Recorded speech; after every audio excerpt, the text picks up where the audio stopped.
Correct. మొత్తం యుద్ధమే మారిపోయింది.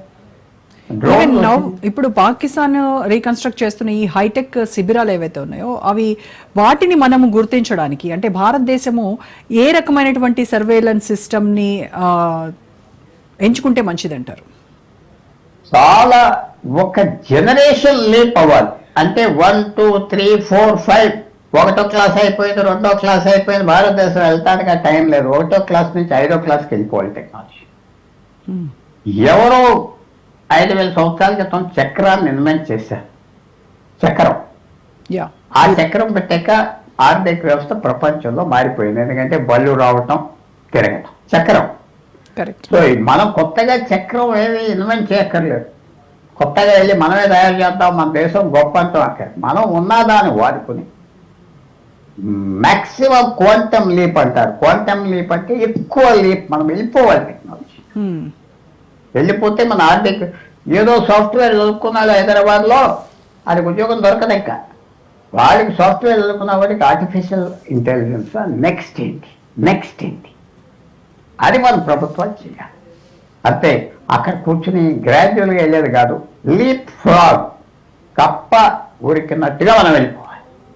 జంపింగ్ 1 2 3 ఆ సీక్వెన్స్ చాలదో, అది సీక్రెట్. భారతదేశం ఆ టెక్నాలజీ అడ్వాంటేజ్. లాస్ట్ మీకు చెప్తా, మన జనరల్స్ వచ్చారు ఆఖరి రోజు 9వ తారీఖు మే తర్వాత వచ్చారు, ఇంటర్వ్యూ వచ్చారు కదా. Air force general, army general, navy general అందరూ చూశారు కదా మీరు, మేము. అక్కడ ఏమనిపించింది మనకి, వాళ్ళ పేర్లే మనకు తెలియదు. ఫస్ట్ టైం వింటున్నాం. ఎందుకంటే మన ప్రొఫెషనల్ ఆర్మీ. ప్రొఫెషనల్ అంటే రాజకీయ ఆర్మీ కాదు, మతం ఆర్మీ కాదు, ఎవడో డబ్బులు ఇచ్చి జాయిన్ అవ్వి ప్రమోషన్స్ కాదు. ఆ సిస్టమ్ వేరే ఉన్నాయి. వాళ్ళు బ్రిలియంట్ టెక్నాలజీని మాస్టర్ చేశారు. Professional, qualified. పాకిస్తాన్ జనరల్ అంతా వాళ్ళు ఏరుకుని ప్రమోషన్స్ ఇచ్చి, పంజాబీస్ ప్రమోషన్ ఇచ్చి, డబ్బులతో ప్రమోషన్స్ ఇచ్చి, డబ్బులతో ఆర్మీ జాయిన్ చేస్తే ప్రొఫెషనల్ కాదు. సో ఆ అడ్వాంటేజ్ మనం ఆర్మీని, నేవీని, ఎయిర్ ఫోర్స్ని పాస్ చేయకూడదు. రాజకీయంతో పాస్ చేయకూడదు. ఈ సామాజిక చెత్తతో పాస్ చేయకూడదు. ఆ యూనిటీ ఉంచాలి. ఆ స్పెషల్ ప్లేస్ మనకెవరు జనరల్ పేరు తెలియదు, ఎందుకు వాళ్ళు రానివ్వం పాలిటిక్స్లో. అది ప్రొఫెషనల్గా పోవాలి. టెక్నాలజీ మన దేశంలో పెంచాలి. టెక్నాలజీ లీప్ ఫ్రాగ్ అవ్వాలి. అంటే 1 2 3 చాలు, 1 to 5 వెళ్ళిపోవాలి. యూనివర్సిటీ మారాలి. టెక్నాలజీయే ఇప్పుడు నడిపేది. మీరు టెక్నాలజీ ఉంటే డ్రోన్స్ ఆఫ్ చేయొచ్చు. మీరు టెక్నాలజీ ఉంటే బాంబులు ఆఫ్ చేసేయచ్చు. టెక్నాలజీ ఉంటే వాళ్ళ ప్లేన్లు ఎగరనివ్వకుండా చేయొచ్చు. టేక్ ఆఫ్ కూడా అవ్వవు. అలాంటి బ్రెయిన్స్ భారతదేశంలో ఉన్నారు.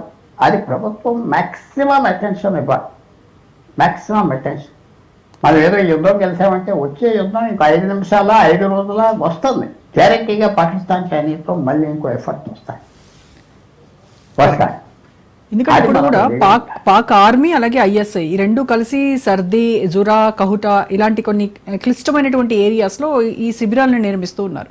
అంటే అది వాళ్ళు జమ్మూ కాశ్మీర్ పైన ఎప్పుడైనా కూడా ఈ ఉగ్రదాడులుకి ట్రిగ్గర్ అయ్యేటువంటి అవకాశాలు ఉన్నాయి. సో మరి అక్కడ స్థానిక ప్రజల భద్రతను దృష్టిలో ఉంచుకొని ముందే మనము ఎలాంటి జాగ్రత్తలు తీసుకోవాలంటారు? వాళ్ళు కొన్ని పేర్లు చెప్పారు, అవి బయటకు వచ్చినాయి అంటే నిజంగా అక్కడ ఏమీ ఉండవు. అంతే కదా, వాళ్ళు అయ్యే ఉండవు. వాళ్ళు అలా బయటకు లీక్ అవునాయి అంటే అది ఇన్ఫర్మేషన్ కరెక్ట్ కాదు. అది మనం ఇప్పుడు తెలుసుకుంటారు. ఇది ఈక్వల్గా ఇప్పుడు బ్రెయిన్ వార్. పూర్వం 1000 ఏనుగులతో యుద్ధానికి వెళ్ళేవారు, 1,00,000 మంది సైనికులతో, గుర్రాలతో. ఇప్పుడు అసలు మొన్న యుద్ధం సింధూరులో ఏ సోల్జర్ పేరైనా బయటకు వచ్చిందా వీరుడిగా రాలేదు కదా. ఎక్కడి నుంచి నడుపుతున్నారు ప్లేన్తో, ఎక్కడి నుంచి ఎవరికి తెలియదు, ఎవరు లేరు. యుద్ధం మారిపోయింది, యుద్ధం తీరు మారిపోయింది. అది మనం ఆ అడ్వాంటేజ్ మనకు ఉన్నది పాస్ చేసుకోవాలి. మన మిలిటరీలో మంచి టాలెంట్ ఉండాలి. మిలిటరీని పాస్ చేయకూడదు. మిలిటరీని పాలిటిక్స్ దగ్గర రానివ్వకూడదు. మిలిటరీకి సామాజిక మతాలు, కులాలు పెట్టకూడదు. అది మెయింటైన్ చేస్తే భారతదేశానికి ఏం పర్వాలేదు.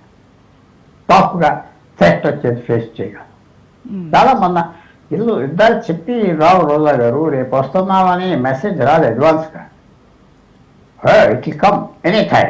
యుద్ధం ఎప్పుడైనా వస్తాయి. ఎలా వస్తుందో మనం చెప్పలేము. రెడీగా ఉండాలి, ప్రిపేర్ ఉండాలి. యుద్ధం రాకుండా చేయాలి, యుద్ధం లేకుండా విజయం సాధించాలి. అదే పెద్ద విజయం. అదే యుద్ధాన్ని ఎదుర్కోవడం కంటే యుద్ధం రాకుండా చేయడం అనేది మనం అంటే చాలా ఆలోచనతో కూడుకున్నటువంటి పని. కరెక్ట్. యుద్ధం లేకుండా చేయాలి. మనకి యుద్ధం లేకుండా మేనేజ్ చేస్తా పోవాలి. ఎన్ని సంవత్సరాల ముందరికి వెళ్ళిపోతా ఉంటే పాకిస్తాన్కి మనకి ఆ గ్యాప్ పెరుగుతూ ఉన్నది. ఆఖరిన వాళ్ళతో అడుక్కుని తినే వాళ్ళతో మనకేంటి ఇచ్చినా మనం పడం. సో మనకి ప్రతిరోజు శాంతిలో మనం బిల్డప్ చేసుకుంటా పోవాలి. కానీ మన దేశంలో వచ్చే ప్రాబ్లం ఏంటంటే మొత్తం బడ్జెట్ మా మీద ఖర్చు పెట్టండి అంటున్నా ప్రజలు. డిఫెన్స్ వద్దు, ఏమి వద్దు, వాళ్ళ మీద ఖర్చు పెట్టాలి, ఫ్రీగా ఇవ్వాలి, తినాలి, వాళ్ళు ఏం చేయాలి. అది మాత్రం ఎంతవరకు వెళ్తాదో నాకు తెలియదు. మన యుద్ధం పాకిస్తాన్ చైనాతో ముందర చేసే ముందల ఈ ఫ్రీబీ కల్చర్ మీద ఏమన్నా చేయాలా, కాస్ట్ సిస్టమ్ మీద చేయాలా, మతాల మీద చేయాలా, ఇవన్నీ ఆలోచించుకోవాలి. యూనిటీ కోసం ప్రయత్నం చేయాలి. డిస్యూనిటీ కోసం చాలా మంది ట్రై చేస్తున్నారు ఎలక్షన్ లాభాల కోసం. సో అది మేము థ్రెట్ అంటున్నా. భారతదేశాన్ని పాకిస్తాన్ చైనా ట్యాకిల్ చేయగలం, చాలా మేధావులు భారతదేశం. కానీ మన ఓన్ డివిజన్స్ని ఎలా ప్యాచప్ చేసుకోవాలి, ఎలా కాపాడుకోవాలి, అది పెద్ద సమస్య, పెద్ద పరీక్ష. ఆ ఛాలెంజ్ మన వాళ్ళు ఫేస్ చేయగలరా లేదా నాకు తెలియదు.